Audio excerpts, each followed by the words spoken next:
Hello, hello. Hey there, hey there. Welcome in, welcome in. I'm Josh Ellis, editor-in-chief of Success Magazine, and my guest today is the one and only DJ Khaled. He's one of the biggest personalities in the music industry. He's been churning out chart-topping, award-winning hits for 15 years. He's a master of partnerships, and he preaches the same sermon as us here at Success: personal development, some of the most time-honored methods of growth and achievement. Khaled, thanks so much for joining with Success today. Oh man, thank you for having me. I appreciate the love. You're saying I love the title of y'all's magazine. I could dig it. You know what I'm saying? You know, I got to start with this about your background in this genre that we call personal development, because you speak the language like Napoleon Hill, Dale Carnegie. I mean, Tony Robbins, I know, is kind of your buddy. He speaks very highly of you. I'm curious what got you interested in this sort of personal improvement, you know, strive for the brass ring kind of philosophy. I'm just being me. It's not even something that is just being Khaled. I'm being Khaled. It's just who I've been from a young kid to where I'm at now. You know what I'm saying? I'm always about love, and I'm always about motivating and inspiring. And, it starts off by motivating myself, inspiring myself. Then, of course, I've been told it's been rubbed off to inspire other people and motivate other people. So I'm always going to want to motivate the young world and anybody, you know what I'm saying? So that's what I'm about, you know what I'm saying? Just, taking it to the next level, but at the same time, appreciating life, you know what I'm saying? And giving all glory to God, you know what I'm saying?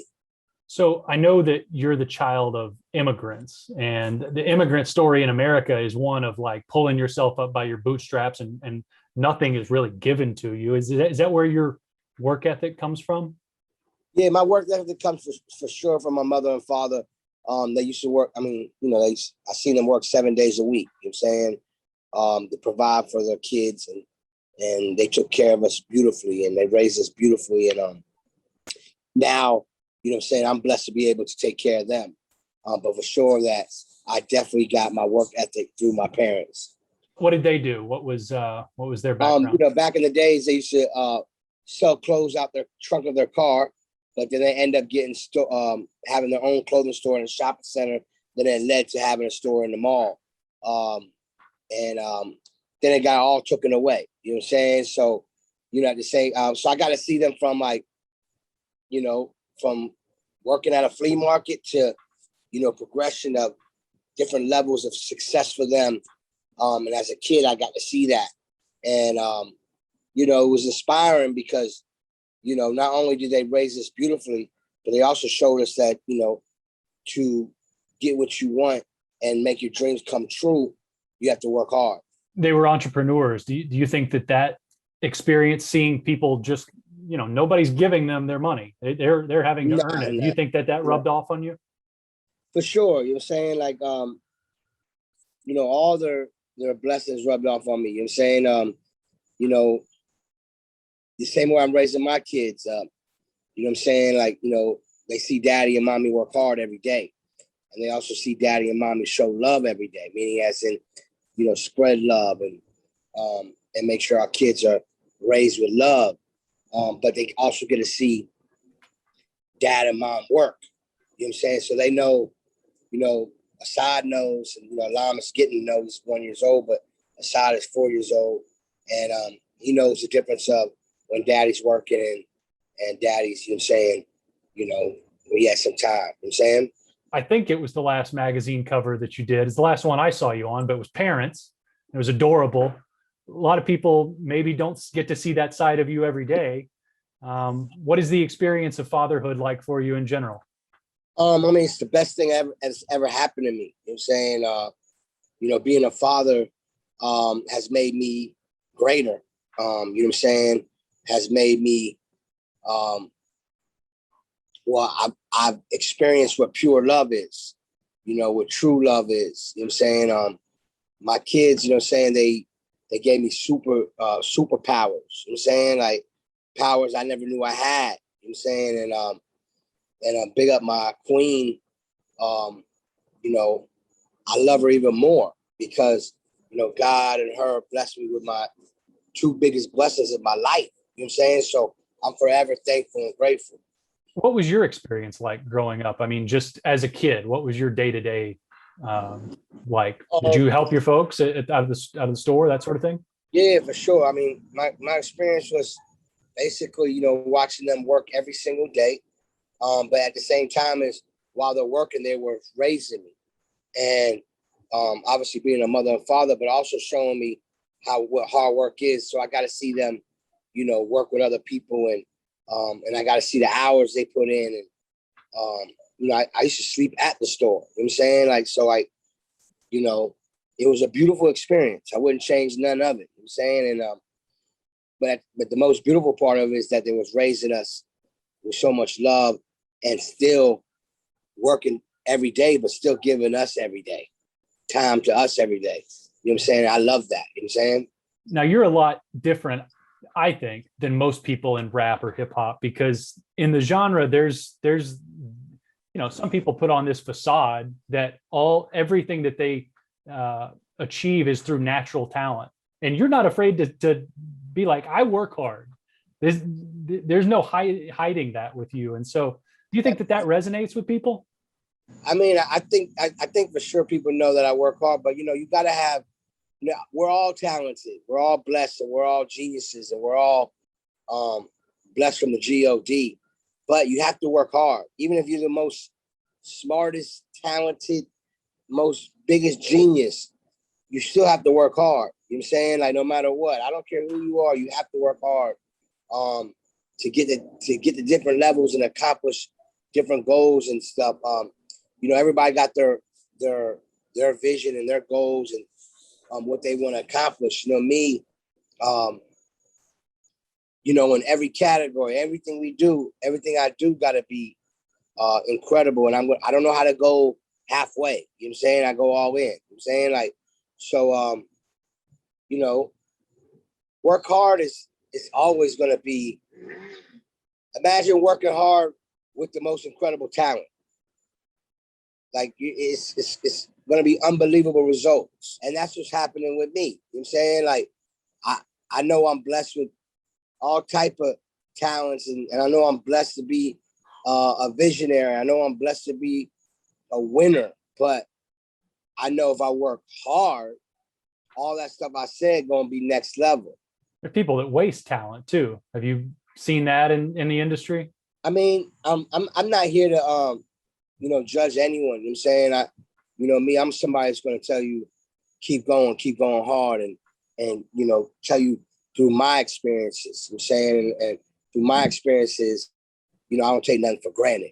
Part of, you know, your career is not just the music you put out. I mean, it's personal branding. I think that you got a talent for it and you work hard at it. You know, understanding, and a lot of that is understanding what makes you, what makes you different from other rappers, other DJs. Well, I mean, obviously I'm a DJ, a producer, an artist, a music executive, and I'm a mogul. But more importantly, I'm a father. I'm an entrepreneur. I'm a hustler. I just, you know, any category, it does. We the best. You know what I'm saying? Like, and I just don't put no limits to my blessings and my success. There's no limits. There's no roof. There's no ceiling to what I'm going to do. You know what I'm saying? And I think I've been showing that. And to be honest with you, I feel like I'm just getting started. There are a lot of people that, you know, will refuse, maybe it's humility or fake humility or whatever. They'll refuse to like cheerlead for themselves and say, these are my talents. This is how hard I work, that sort of thing. Is that just you, or is that something that you are more willing to do than other people? I mean, you know, I'm Khaled. You know what I'm saying? I don't try to be nobody else. You know what I'm saying? I try to be who I am, and I feel like that's the key to success, is to be yourself. always be you, but it's nothing wrong to be inspired from others and motivated from others. You know what I'm saying? That's just who I am. It's just who I am as a person. Who were some of the influences on you that brought out that authenticity besides your folks? I would say, you know, Puff Daddy, Jay-Z. Shout out to Fat Joe. Michael Jordan, LeBron James, you know, Obama.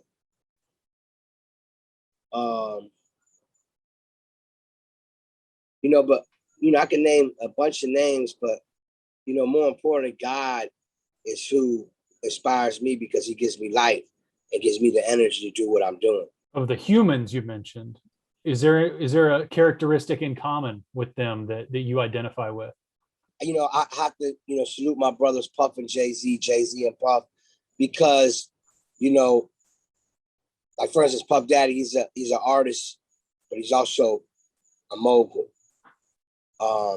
and a producer and an entrepreneur. You know, and same with Jay-Z. You know what I'm saying? He has so many hats. So does Puff Daddy. And those are people that I was inspired by, you know, when I was coming up. And those are my brothers for real. And I feel like for this generation now, you know what I'm saying, that I've been blessed where they see a Khaled that wears many hats, not just as an artist and a producer and a DJ and a music exec, but he wears other hats as an entrepreneur, as a businessman. If you look at Jay-Z and Puff Daddy and you see, you know, all the things they've done from music to products to businesses, you know, charity, all that. That's that definitely inspired me, and that's something that, you know, I'm a mogul where I wear a lot of hats, and sometimes we find out about a new hat every day because there's a lot of hats I still have to show y'all. You know what I'm saying? And you know, I'm not just a music mogul. I'm a mogul where there's no limits and there's no ceiling. You know what I'm saying? Like, so, you know, you're gonna see restaurants, clothing, and, you know, new products and music, and, you know, it's so much. You know what I'm saying? Like, it's too much of the name, but like, you know, we just getting started. What's your business process when somebody brings an opportunity to you for a restaurant or something like that? How do you vet it out and decide whether it makes sense for you?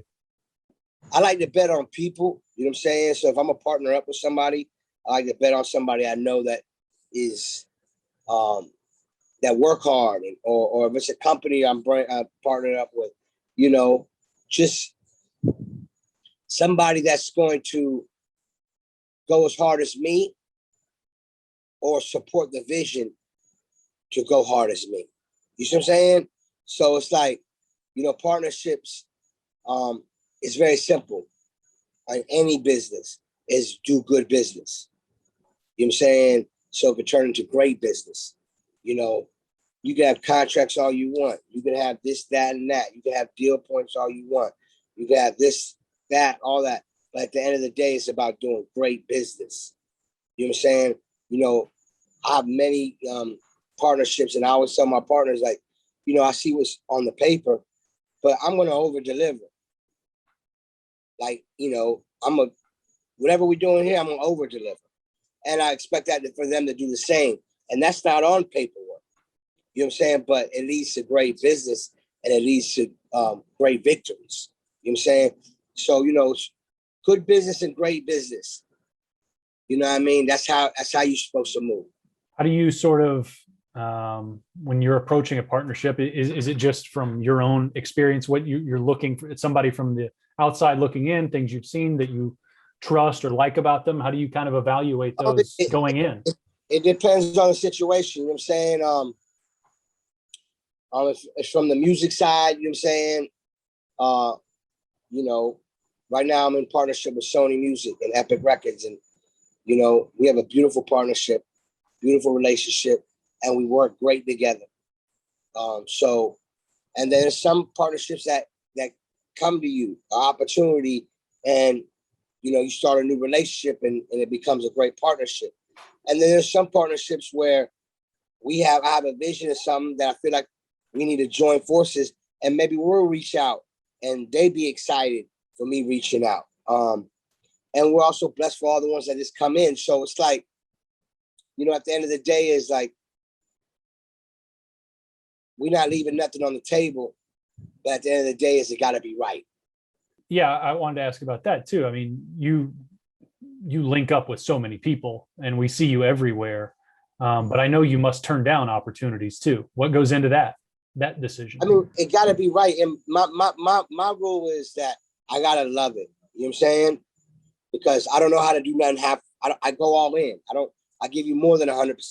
So I can't partner with something or do something that I'm not in love with. And that, because no money in the world can fix that. But that's why I choose to do everything that I'm in love with. And some things you have to, new things that come upon you, you find something new that you love. You know what I'm saying? So those are always great, businesses too. You know what I'm saying? So that's what it's about, man. Loving what you do. You're involved in so many things, and as you said, you wear all these different hats. You're at the center of it, though. I mean, it's a one-man brand, and so a big part of what you do is social media. You just need people to see you on there, connect with you. What's your guiding light, secret, whatever you want to call it, about great content on social media? I mean, on social media, I'm only going to put out positivity, motivation, inspiration, or something I might want to share to you to make you smile, or feel, or something I might want to share to you to feel my passion. If it's from music, or it might be a picture of me and my family, just to feel what I'm feeling, that love. Social media you should only use for positivity, motivation, inspiration, and love, and also bring awareness to your greatness and awareness to your companies and your brands. Nothing wrong with that. It's beautiful, but it has to be with love and positivity, because if you use social media on a negative level, that's not good, and I'm not for that, and I don't accept that. That's not the only content you're putting out right now. You got the podcast, the first one with DJ Khaled. What drove you to your interest in doing that? Shout out to LeBron James and Maverick, Spring Hill, and shout out to Aaron, and shout out to my brother Lenny. Yes, they came to me with a great podcast, I call it pod talk, idea, and I was all in. You know what I'm saying? Because two reasons. The great people that brought it to me are super great, and they're winners. So I was like, that's a big win out the gate.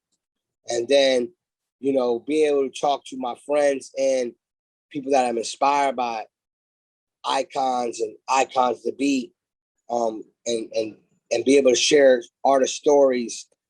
But it was about the music. And that's what I loved about it, where it was a pod talk where you talk about music and their careers and nothing else. No weird stuff. So we're finally talking about music. You know what I'm saying? And because usually when you do an interview, these days you go to interview and if it's about music, they're not talking about music. You know what I'm saying? So I'm like, we can't forget about the music. So it's beautiful to be able to talk to a Mary J. Blige and talk about all her blessings, and also talk about what was you feeling when you made this record? How'd you start in the game, and where you at now, and be able to talk to Justin Bieber and be able to talk to Lil Wayne, and, you know what I'm saying? Like, these are great stories. So that was a great experience. What is it about music that you love? What I love about music is it's forever. You know what I'm saying? And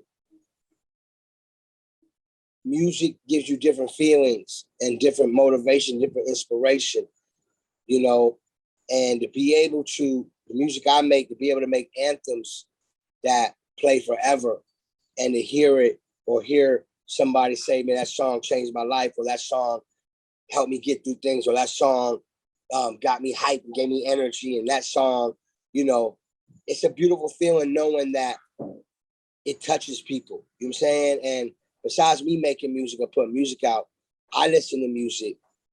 Like in my backyard, I listen to certain type of music. You know, you know, I always want that timeless feeling.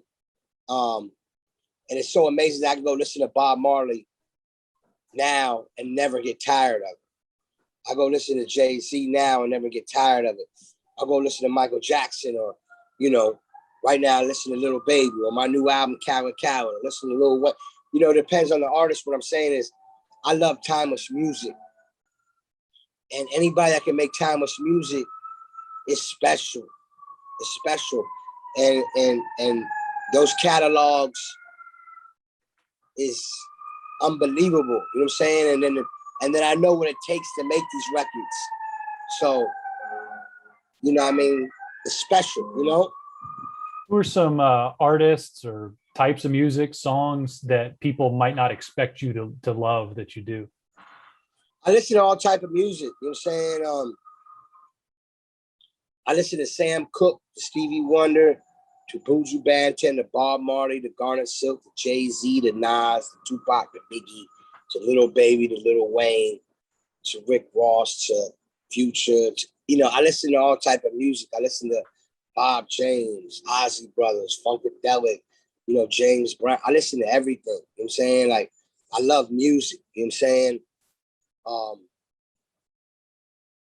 It just depends on the zone I'm in. You know what I'm saying? You know what I'm saying? Like, sometimes I just listen to, you know, jazz. Sometimes I listen to soul. You know, I always listen to soul music. You know what I'm saying? Even like in rap, there's soul, but there's also this, you know, where the samples came. You know, if anything that can touch my soul. You know what I'm saying? You're an investor as well, entrepreneur. We wear a lot of hats. One of them is making money, saving money, keeping money, so that your kids grow up with more than you did and their generation. What are some of the financial lessons that you've learned along the way? You know, my financial lesson was bet on yourself. And I never waited on nobody. You know, when I was 16 years old, not even 16, when I was 14, 13 years old, we was throwing parties. You know what I'm saying? And but I didn't wait on a promoter to hire me. We rented out a hall and we charged people $2, $5 to get in, whatever. And we made money. You know what I'm saying? And then when I became older, 16, even when I was 17, 18, 19, I still didn't wait on a promoter to hire me. I did my own thing, self-made. And all my stuff was successful. And what happened after that was everybody wants to work with you after that. Now, if a promoter want to hire me, they're going to have to pay me my worth because I'm in demand. But then I can be like, yo, I'm not going to do that. I'm going to do my own party and it goes back to everybody talking about ownership and they want this and that. You know, I was on that before I became 16. I was on that. You know what I'm saying? But, you know, bet on yourself. You know what I'm saying? And when you bet on yourself, that means you're investing in yourself. So you don't like to lose a bet. Nobody ever wants to lose a bet, right? So that's why you bet on yourself, but you have to invest in yourself.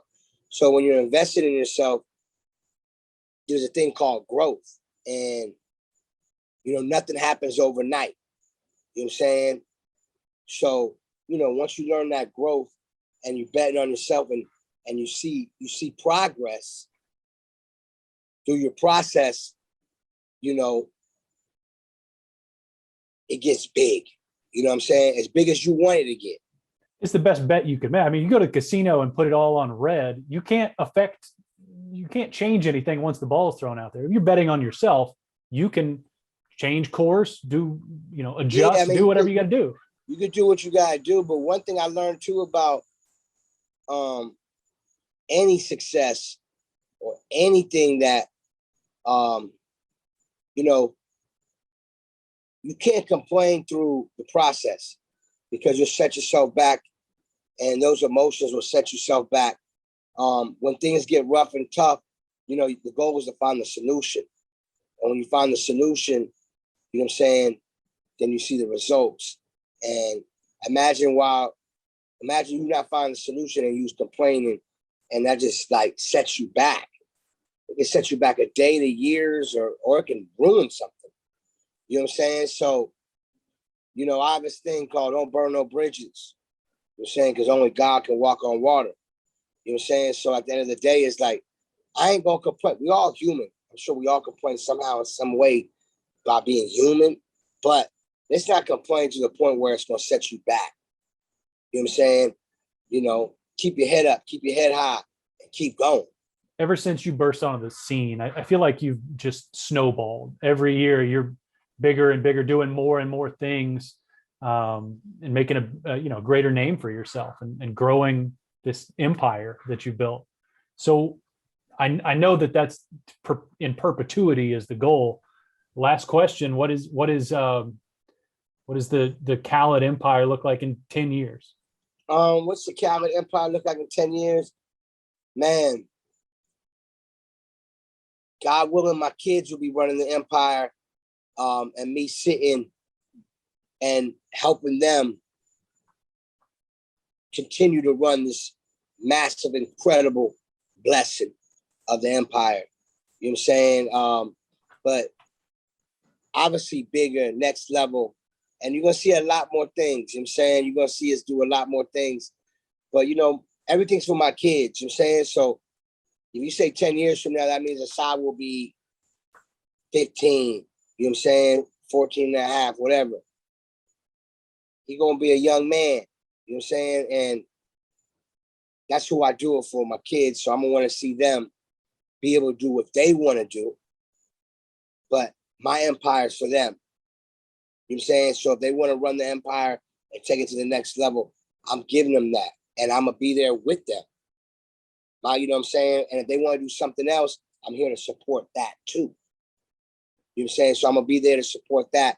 And that's what it's about, man. It's about family. I'm doing this for my kids. And before I had kids, I was doing it for my kids. You see what I'm saying? Like I always knew I'm going to have a beautiful family. Thank God. So I do it for my kids. And before I had kids, I was doing it for my kids. Yeah, I know exactly what you mean. I got a 15-month-old, and looking forward to getting back downstairs to her. Thanks so much for doing this, DJ Khaled. We're glad to have you in Success. Grateful for your time. Let you get back to your kids. Thanks to all of you for watching, and we'll see you next time. Thank you so much. I appreciate the love, and thank you for your time.